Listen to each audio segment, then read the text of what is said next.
পৃথিকা, মা তুমি কি করছো? আমি তরমুজের জুস খাচ্ছি। তোমরাও গরমকালে খাবে, আমি নিজে বানিয়ে খাচ্ছি। খাও, এদিকে তাকাও। ও শেষ হচ্ছে না। এত তরমুজের জুস শেষ হয়? দেখাও, একটু তাড়াতাড়ি খেয়ে দেখাও তুমি কতটা শেষ করতে পারো দেখি। এই তো কি সুন্দর কালার হয়েছে। কালার তো হয়েছে, তুমি একটু খাও।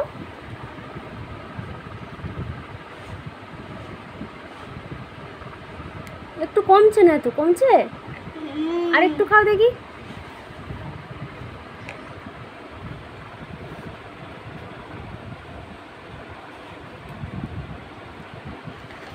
আরেকটু খাও, নড়ানড়ি করিও না, পড়ে যাবে। আরেকটু খাও, আরেকটু টান দাও।